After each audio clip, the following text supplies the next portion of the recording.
খবর শুনছেন বর্তমান নিউজ টিভি ইউটিউব চ্যানেল থেকে। আজকের বিশেষ খবর হলো, আদালতের হস্তক্ষেপে আজ ভোট পরবর্তী হিংসায় আক্রান্তদের নিয়ে রাজ্যপাল সিপি আনন্দ বোসের সঙ্গে দেখা করেছেন বিরোধী দলনেতা শুভেন্দু অধিকারী। ভোট পরবর্তী হিংসার পরিস্থিতি সরেজমিনে দেখতে আজই রাজ্যে আসছেন বিজেপির 4 সাংসদের দল ও কেন্দ্রীয় দল। 1 জুলাই দেশে 3টি নতুন ফৌজদারি আইন বলবৎ হতে চলেছে। এই নতুন বিধি তৈরি করা হয়েছে বলে জানিয়েছেন কেন্দ্রীয় আইনি ও বিচার মন্ত্রী অর্জুন রাম মেঘওয়াল। 3 মাস বন্ধ থাকার পর আগামী 30 জুন আবার শোনা যাবে প্রধানমন্ত্রী নরেন্দ্র মোদীর মাসিক বেতার অনুষ্ঠান মন কি বাত। উত্তরবঙ্গে বৃহস্পতিবার পর্যন্ত ভারী বৃষ্টির পূর্বাভাস দিয়েছে আবহাওয়া দপ্তর। দক্ষিণবঙ্গে বর্ষা ঢুকতে আরো 4-5 দিন সময় লাগবে। মুখ্যমন্ত্রীর বাড়ির সামনে গিয়ে আত্মহত্যা করবেন, সুকান্তের মন্তব্যে তোলপাড় রাজ্য। কি হতে চলেছে? কালনা বিজেপিতে বড়সড় ভাঙন, পদ্মশিবির ছেড়ে ঘাসফুলে পঞ্চায়েত সদস্য সহ 50 জন। বাড়িতে হামলার পরেও আটক আক্রান্ত তৃণমূল সমর্থকের ছেলে। বাংলা জুড়ে চাঞ্চল্য। প্রতিদিন নিয়মিত খবর শোনার জন্য বর্তমান নিউজ টিভি চ্যানেলটিকে সাবস্ক্রাইব করুন। আসছি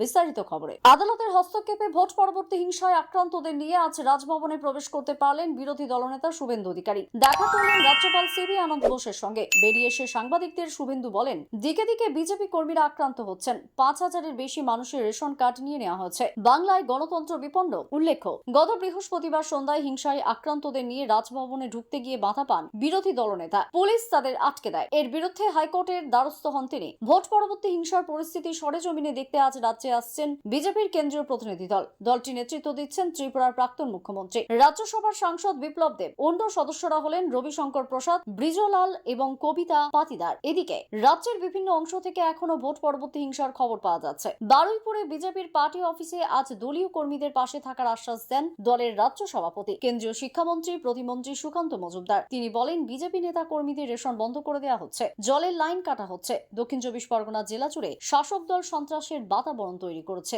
অন্যদিকে উত্তর 24 পরগনার সন্দেশখালী 1 নম্বর ব্লকের বয়ারমারি 1 নম্বর অঞ্চলের বেশ কিছু বুথে বিজেপি ভালো ফল করায় বেছে বিজেপি কর্মী সমর্থকদের দোকান বন্ধ করে দেওয়া হচ্ছে। টোটো রাস্তায় নামতে দেওয়া হচ্ছে না বলে তৃণমূল কংগ্রেসের স্থানীয় পঞ্চায়েত প্রধানের বিরুদ্ধে অভিযোগ উঠেছে। রোজগার বন্ধ হয়ে যাওয়ায় তাদের অনাহারে দিন কাটাতে হচ্ছে বলে আজ নাজাট থানার রাজবাড়িতে ফাঁড়িতে গিয়ে ডেপুটেশন জমা দেন বিজেপি কর্মীরা। এবারে নির্বাচনে পশ্চিম বর্ধমানের আসানসোল লোকসভা কেন্দ্রের অধীন কুলটিতে তৃণমূল কংগ্রেস পিছিয়ে থাকায় কুলটির বিভিন্ন ওয়ার্ডে জল সরবরাহ করা হচ্ছে না বলে বিজেপি অভিযোগ করেছে। স্থানীয় বিধায়ক অজয় পোদ্দার দাবি, ফল প্রকাশের পরেই বাড়ি বাড়ি জল পৌঁছাচ্ছে না, ট্যাঙ্কারের সংখ্যা কমিয়ে দেওয়া হয়েছে। বিভিন্ন জায়গায় জলের জন্য শুরু হয়েছে হাহাকার। এর প্রতিবাদে আজ বড়া করে গাছের ডালপালা ফেলে জিটি রোড অবরোধ করেন স্থানীয় বাসিন্দারা। ঘণ্টাখানেক পর পুলিশের আশ্বাসে অবরোধ ওঠে। অভিযোগ অস্বীকার করে পৌর কর্তৃপক্ষের দাবি, বিদ্যুতের ট্রান্সফরমার বিকল হয়ে যাওয়ার জল সরবরাহের সমস্যা হচ্ছে। কোচবিহারের তুফানগঞ্জের নাটাবাড়ি 1 নম্বর গ্রাম পঞ্চায়েতের বিজেপির উপপ্রধান উৎপল বর্মনকে তৃণমূল কংগ্রেসের ফতোয়া মেনে সামাজিকভাবে বয়কট করা হচ্ছে বলে অভিযোগ উঠেছে। তাকে জমির ধান বিক্রি করতে দেওয়া হচ্ছে না, কার্যালয়ে যেতেও বাধা দেওয়া হচ্ছে।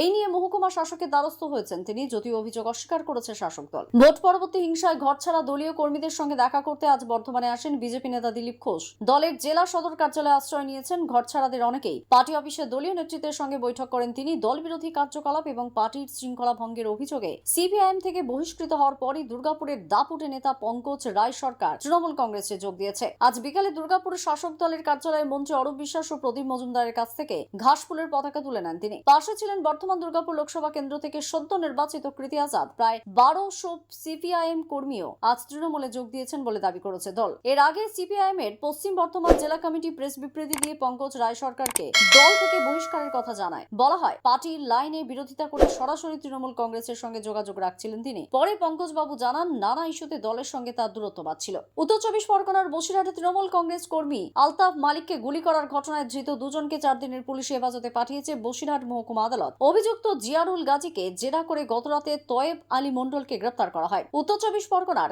কামারহাটির রথতলা মোড়ে ব্যবসায়ী অজয় মণ্ডলের গাড়ি লক্ষ্য করে এলোপাথারি গুলি চালানোর ঘটনায় দুষ্কৃতীরা এখনো অধরা। এরই মধ্যে তাকে ফোন করে বিহারের জেলে বন্দী কুখ্যাত অপরাধী সুবোধ সিং ফের হুমকি দিয়েছে বলে অভিযোগ। প্রাণে মারতে নয়, ভয় দেখাতেই গুলি চালানো হয়েছে বলে সুবোধ তাকে জানায় এবং বলে, দাবি না মানা হলে এরপর আর রেহাই মিলবে না। এই ফোন আসার পরে অসুস্থ হয়ে পড়েন অজয় মণ্ডল। গোটা ঘটনা পুলিশকে জানিয়েছেন তিনি। আজ ওই ব্যবসায়ীর বাড়িতে যান ব্যারাকপুর লোকসভা কেন্দ্রের প্রাক্তন সাংসদ অর্জুন সিং। পুলিশের ভূমিকা নিয়ে প্রশ্ন তোলেন তিনি। পুলিশের একাংশ সুবোধ সিংকে তোলা আদায়ের করে থাকে বলে অভিযোগ করেছেন অর্জুন। রানীগঞ্জ সোনার দোকানে ডাকাতির ঘটনায় পুলিশ আজ এক ব্যক্তিকে পশ্চিম বর্ধমান অন্ডাল থেকে গ্রেপ্তার করেছে। শশীকান্ত মালিক নামে আদতে বিহারের বাসিন্দা ওই ব্যক্তি ডাকাতির ঘটনায় ইনফরমারে কাজ করছিল বলে পুলিশ জানিয়েছে। এই ঘটনায় মোট 3 জন গ্রেপ্তার হলো। হাওড়ার শালিমার স্টেশন চত্বরে টোটো রাখা নিয়ে দুই গোষ্ঠীর মধ্যে সংঘর্ষ এলাকায় আজ রণক্ষেত্র হয়ে ওঠে। স্থানীয় সূত্রে জানা গেছে, শালিমার স্টেশনের 5 নম্বর গেটের পাশে টোটো রাখাকে কেন্দ্র করে দীর্ঘদিন ধরে বিবাদ চলছিল। এদিন বেশ কয়েকটি টোটো ভাঙচুর করা হয়। আশেপাশে দোকানেও চলে ভাঙচুর। দুপক্ষের মধ্যে শুরু হয় ইট বৃষ্টি। পরে পুলিশ গিয়ে পরিস্থিতি নিয়ন্ত্রণে আনে। 1 জুলাই দেশে 3টি নতুন ফৌজদারি আইন বলবৎ হতে চলেছে। ঔপনিবেশিক মানসিকতা থেকে সম্পূর্ণ মুক্ত হয়ে মানুষকে দ্রুত ন্যায় বিচার পৌঁছে দিতেই এই নতুন বিধি তৈরি করা হয়েছে বলে কেন্দ্রীয় আইন ও বিচার মন্ত্রী অর্জুন রাম মেঘওয়াল জানিয়েছেন। কলকাতায় আজ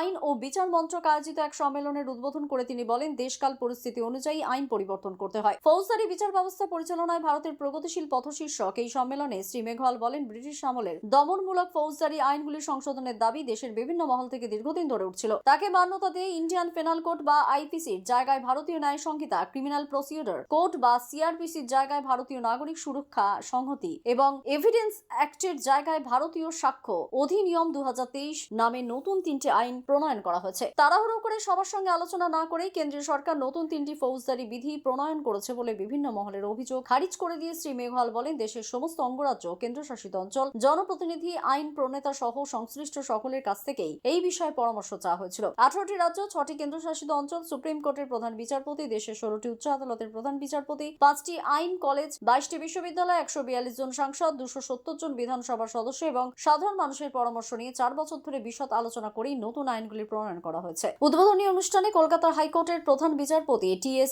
শিবজ্ঞানম বলেন, 150 বছরের শাসনকালে ঔপনিবেশিক শাসকরা স্থানীয় সমাজে প্রচলিত আইন অধিকার দাবিকে নস্যাৎ করে দিয়ে নিজেদের সুবিধার জন্য ফৌজদারি বিধি তৈরি করেছিল। স্বাধীনতার প্রায় 8 দশক পর দেশ যখন শিল্প, শিক্ষা, প্রযুক্তি সমস্ত ক্ষেত্রে বহুদূর এগিয়েছে, তখন আইন ও বিচার ব্যবস্থা পিছিয়ে থাকতে পারে না। কেন্দ্রীয় আইন ও বিচার মন্ত্রকের সচিব রাজীব মণি, কেন্দ্রীয় আইন কমিশনের সদস্য সচিব রীতা বশিষ্ঠ প্রমুখ নতুন 3টি বিধির গুরুত্বপূর্ণ দিক নিয়ে আলোচনা করেন। লোকসভা ভোটের জন্য 3 মাস বন্ধ থাকার পর আগামী 30 জুন আবার শোনা যাবে প্রধানমন্ত্রী নরেন্দ্র মোদীর মাসিক বেতার অনুষ্ঠান মন কি বাত। প্রধানমন্ত্রী হিসেবে টানা 3য়বার দায়িত্ব নেবার পর এটিই হবে তার প্রথম মন কি বাত। জনসাধারণের তাদের বক্তব্য এবং পরামর্শে 28 জুনের মধ্যে টোল ফ্রি নাম্বার 1800117800 জানাতে পারেন। নরেন্দ্র মোদী অ্যাপ অথবা মাই গভ ওপেন ফোরামেও তা জানাতে পারে। এটি হবে মন কি বাতের 111তম পর্ব। অস্বস্তিকর ভ্যাপসা গরমে জেরবার দক্ষিণবঙ্গের মানুষকে বর্ষার জন্য আরো কয়েকদিন অপেক্ষা করতে হবে। আগামী 4-5 দিনের মধ্যে কিছু অংশে দক্ষিণ পশ্চিম মৌসুমী বায়ুর প্রবেশের অনুকূল পরিস্থিতি তৈরি হয়েছে বলে আবহাওয়া দপ্তর জানিয়েছে। অন্যদিকে বাংলাদেশের উত্তরে ও সংলগ্ন এলাকায় সৃষ্ট ঘূর্ণবাতটি হিমালয়ের সন্নিহিত পশ্চিমবঙ্গ ও আশপাশ এলাকা জুড়ে বিস্তৃত রয়েছে। উত্তর পশ্চিম বিহার থেকে মেঘালয় পর্যন্ত বিস্তৃত রয়েছে অক্ষরেখা। এর প্রভাবে বঙ্গোপসাগর থেকে বাতাসে প্রচুর পরিমাণ জলীয় বাষ্প প্রবেশ করায় উত্তরবঙ্গের জলপাইগুড়ি, আলিপুরদুয়ার ও কোচবিহার জেলায় আগামী মঙ্গলবার পর্যন্ত ভারী থেকে অতি ভারী বৃষ্টির লাল সতর্কতা জারি রয়েছে। এই 3টি জেলার সঙ্গে দার্জিলিং এবং কালিম্পংয়েও ভারী বৃষ্টির পূর্বাভাস রয়েছে বৃহস্পতিবার পর্যন্ত।